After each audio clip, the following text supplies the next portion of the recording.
2020 के हिल इलेक्शन में भी आपने मेरा काम नहीं किया, फिर 3 साल आपने मुझे दौड़ाया, जुमलों से परेशान हो गए, मैं 3 साल आपने मुझे दौड़ाया, फिर भी आपने मेरा काम नहीं किया। नेशनल सिक्योरिटी की आड़ में फोकस कहीं और देके हम कुछ और ना करें। गवर्नमेंट ने बिल्कुल इस चीज़ में सही स्टेप नहीं लिया। लद्दाख के लोगों की प्रायोरिटीज़ है, हम नहीं देख रहे हैं। वहाँ अनगिनत लोग आ रहे हैं, उपवास कर रहे हैं, अनशन कर रहे हैं। गवर्नमेंट इसे पूरा करने में असफल रही, जिस बात का मुझे भी बहुत दुख है, और ये होना भी चाहिए, गलत चीज़ है। आप जाके होटल्स बना रहे हैं, टूरिस्ट स्पॉट बना रहे हैं, वहाँ पे फॉरेनर्स आके रह रहे हैं, आप पैसा ले रहे हैं, आप कुछ कर नहीं रहे हैं। नेशनल सिक्योरिटी को ऐसे नेगलेक्ट नहीं कर सकते हैं। मीडिया उस चीज़ को हाईलाइट नहीं कर रही है। एक तरफा बहुमत चल रहा था, इस पे जरूर असर पड़े। नमस्कार, मैं हूं तुषार और आप देख रहे हैं जनहित टाइम्स। 21 दिन के फास्ट के बाद सोनम वांगचुक अब अपना फास्ट तोड़ चुके हैं, लेकिन उनकी जो डिमांड्स थी वो सुनी नहीं गई है। और अब देखते हैं लोगों का क्या कुछ कहना है। लोगों से बात करेंगे और जानेंगे कि उन्हें कितना पता है लद्दाख के बारे में, और जो सोनम वांगचुक जो है उनके डिमांड्स के बारे में कितना पता है। तो चलिए बातचीत शुरू करते हैं। लद्दाख के बारे में कुछ आइडिया? जी, आइडिया तो है। मतलब अभी कुछ दिन पहले से मैं देख रहा था इस चीज़ को कि सोनम वांगचुक जो है इतने दिनों से वो फास्ट पर बैठे हुए थे। जब उसके बारे में पढ़ा, मैं जाना, तो मुझे मतलब बहुत ही दुख हुआ इस चीज़ का कि गवर्नमेंट उनके चीज़ को कैसे नेगलेक्ट कर रही है, जो ये गवर्नमेंट को नहीं करना चाहिए था। 21 दिन का उनका फास्ट था, वो भी खत्म हो गया, लेकिन कोई रिजल्ट उनके फेवर में आया नहीं। जैसे कि मैं जाना, जब इस चीज़ के बारे में पढ़ा तो मुझे पता चला कि मतलब 2019 का जिस टाइम लोकसभा का चुनाव था, उसी टाइम गवर्नमेंट का ये मैनिफेस्टो था कि हम 6 शेड्यूल में लद्दाख को ऐड करेंगे, 6 शेड्यूल में लाएंगे। लद्दाख वालों को भी यही डिमांड था कि हमें 6 शेड्यूल चाहिए, क्योंकि जाहिर सी बात है हमारे ट्राइबल पॉपुलेशन 96-97% है, जो कि उन लोगों की मांग जायज़ है, होनी भी चाहिए उस चीज़ की। लेकिन गवर्नमेंट 2019 के इलेक्शन जीतने के बाद से गवर्नमेंट एकदम से भूल गई। जब इस चीज़ पर उन्होंने आवाज़ उठाया तो फिर मतलब 1 साल 1.5 साल बाद फिर से वहाँ पे हिल एरिया का चुनाव कुछ टाइप का होता है उधर, तो वो चुनाव आने वाला था, तो इन लोगों ने बॉयकॉट करना शुरू कर दिया कि चुनाव हम नहीं होने देंगे। तो इस चीज़ से गवर्नमेंट को फिर डर लगा कि भाई ऐसा होगा तो फिर दिक्कत होगी, भाई मतलब चुनाव नहीं हो रहा है तो फिर हमारी कैसे पावर में हमारे लोग कैसे आएंगे वहाँ पे। तो फिर गवर्नमेंट ने कैसे भी मतलब एक तरह से लॉलीपॉप देना कहेंगे ना, आकर के बोला कि आप ये चुनाव करा दीजिए, इसके बाद तुरंत बाद ही हम करा देंगे, 6 शेड्यूल में आप लोगों को इंक्लूड कर लेंगे। फिर इन लोग मान गए खुशी खुशी, चलो अब गवर्नमेंट कर देगी ये काम। लेकिन उसके बाद भी गवर्नमेंट ने वो काम नहीं किया। चुनाव कैसे भी हो गए वो चीज़, और लेकिन गवर्नमेंट उस पर फिर से काम नहीं की, बल्कि उस चुनाव में मतलब ये मैनिफेस्टो जो था ये एक फर्स्ट नंबर पे था। ये चीज़ मैंने हिल एरिया का जो चुनाव था उसमें ये बीजेपी की जो ये मैनिफेस्टो थी, ये 1 नंबर पे ये थी कि हम लद्दाख को 6 शेड्यूल में ऐड करेंगे।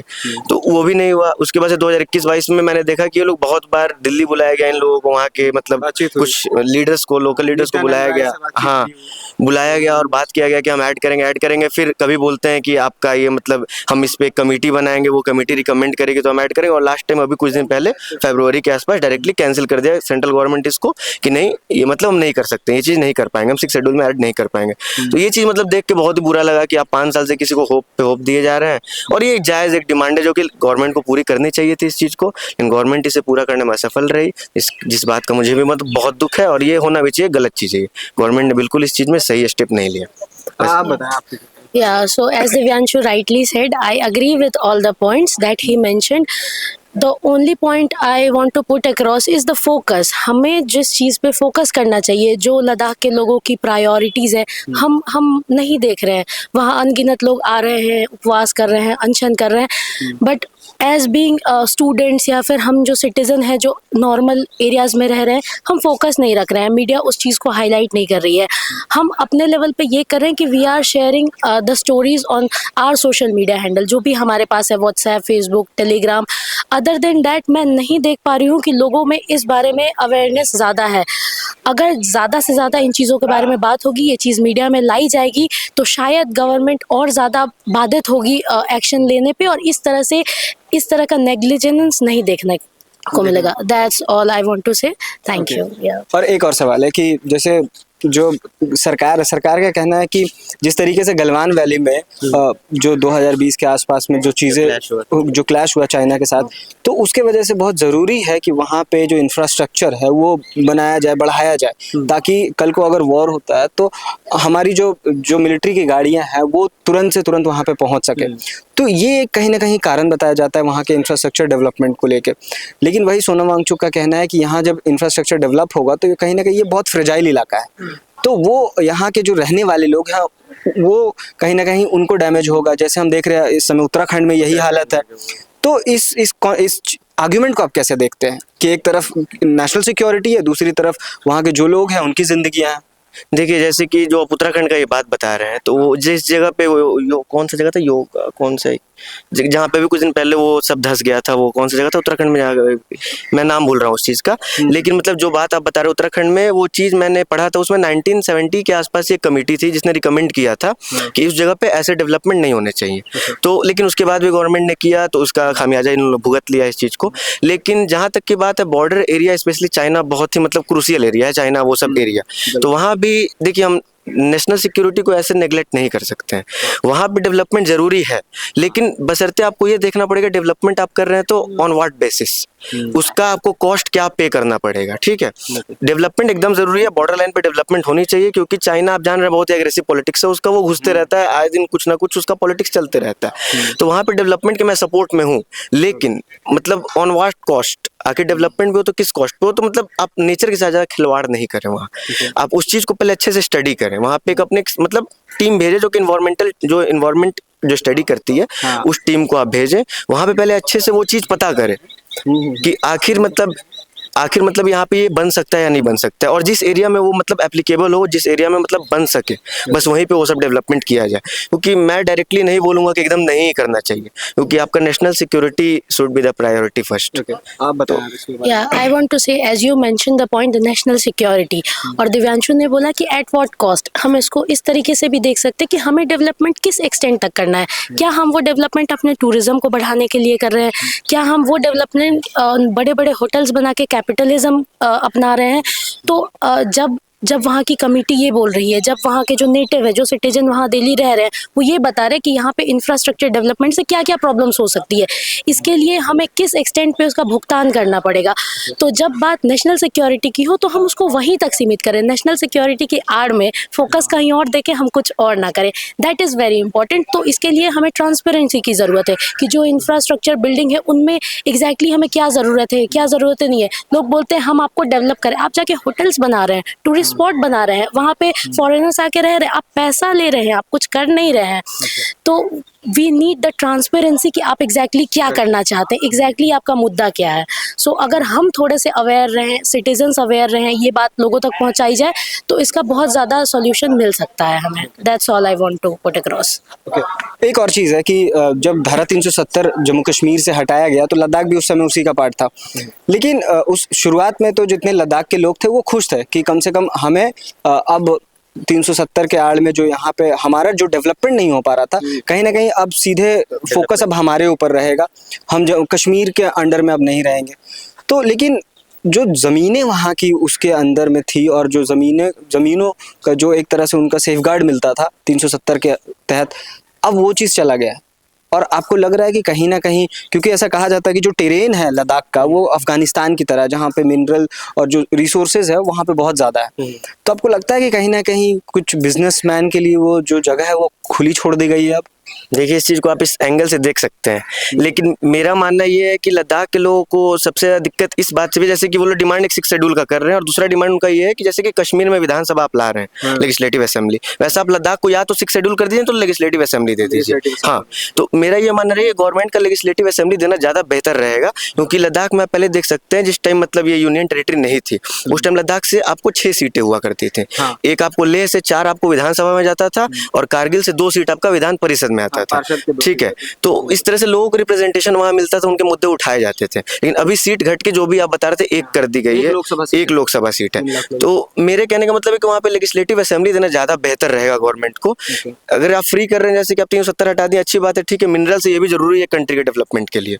एक तरफ अगर देखेंगे आप तो मिनरल्स रिसोर्सेज भी कंट्री के डेवलपमेंट के लिए बहुत जरूरी है। लेकिन क्या उस पर सिर्फ कुछ बिजनेसमैन जो कैपिटलिस्ट है उनका हक होना कितना सही है? नहीं, अगर आप तो फिर क्रोनिक कैपिटलिज्म हो गया ना, कि आप 2 ही 3 आदमी को बस बढ़ावा दे रहे हैं, ये गलत है। कुछ नहीं, आप उसको देश के विकास के लिए अगर यूज कर रहे हैं, जिससे बहुत सारे लोगों का फायदा, जैसे कि अगर आप वहाँ इंडस्ट्रीज लगा रहे हैं तो वहाँ के लोकल लोगों को फायदा हो, उससे लोकल लोगों को एम्प्लॉयमेंट मिले, वहाँ के लोकल लोग उसमें एंगेज हो, तो वो ज्यादा बेहतर रहेगा। और लेकिन क्या इकोसिस्टम जो लद्दाख का है, आपको लगता है कि वो इस सब चीजों को झेल पाएगा? नहीं पाएगा, ये बात आप बिल्कुल सही कह रहे हैं। तो ये तो गवर्नमेंट के लिए चैलेंज है, वो तो उसको देख के करना पड़ेगा। वही बोल रहे हैं ना कि मतलब आप डेवलपमेंट कर रहे हैं तो आपको देखना पड़ेगा उसका प्रोज एंड कॉन्स क्या है।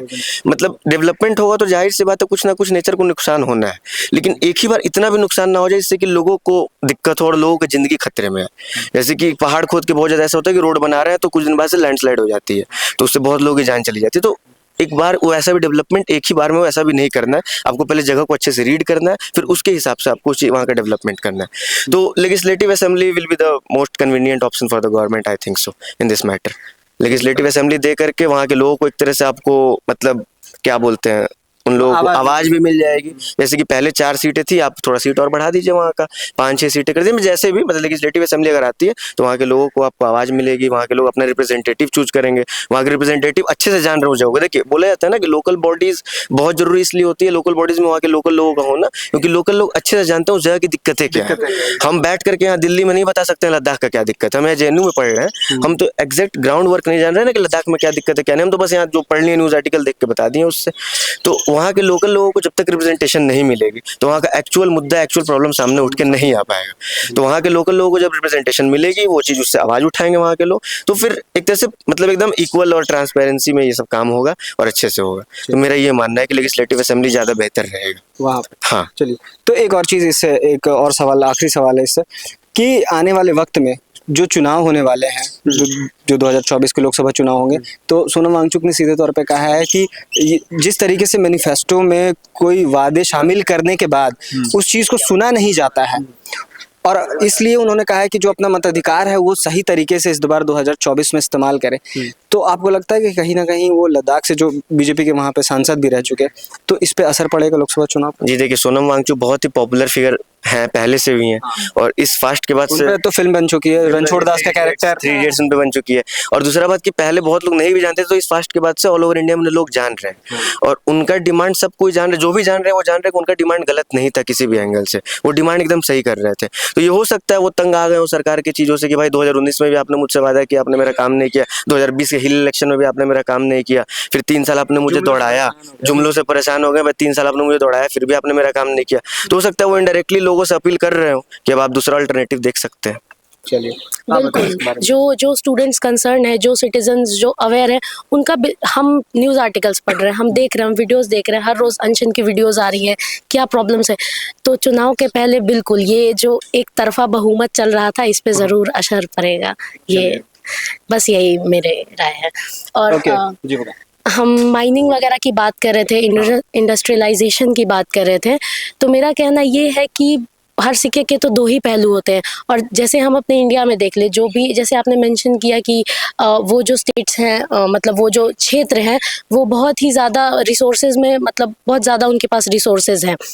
हमारे इंडिया में और भी हैं, जैसे झारखंड, उड़ीसा, छत्तीसगढ़, वहाँ की इकोनॉमी देख लीजिए, सबसे कम है। तो जहाँ हम माइनिंग कर रहे हैं वो प्राइमरी सेक्टर में चला जाता है, और प्राइमरी सेक्टर ऐसे भी इकोनॉमी में लैग ही करता है। वहाँ के लोग वैसे भी उस चीज़ से सफ़र ही करते हैं, फ़ायदा तो उनको मिलता है जो टर्शरी सेक्टर में जाते हैं। तो इट डिपेंड्स, और हम वो जज करने वाले नहीं हैं कि उनको क्या चाहिए। जो वहाँ लोग रह रहे हैं, उन्हें अपनी आर्थिक समस्याओं को ऊपर रखना है, उन्हें अपने नेचर को ऊपर रखना है, वो डिसाइड करेंगे, और इनका बहुमत उनके हिसाब से ही लेना चाहिए। वो जो भी डिसाइड करें, हमें अवेयर रह के और बस सही सपोर्ट करना है। That's all I want to say. Thank you. तो ये थी हमारी बातचीत की किस प्रकार से लद्दाख में जो भी कुछ हो रहा है, सोनम वांगचुक के जो 21 दिनों का फास्ट था, उसको लेके यहाँ के लोग क्या कहते हैं। तो हमने सुना कि किस प्रकार से जो लोग जानते हैं वहाँ की समस्याओं के बारे में, वो तो खुले तौर पे समर्थन कर रहे हैं सोनम वांगचुक का, और उनकी जो मांग है उनका समर्थन करते हैं। लेकिन ये जो सबसे बड़ी समस्या ये है कि ज़्यादातर लोगों को लद्दाख के बारे में ज़्यादा कुछ पता ही नहीं है। तो ये कहीं ना कहीं पता न होने की वजह से जो उनकी मांग है वो दबी हुई है, एक तरफ से कह सकते हैं हम। तो देखते हैं आने वाले वक्त में क्या कुछ होता है। तब तक हमारे साथ बने रहिए और देखते रहिए जनहित टाइम्स।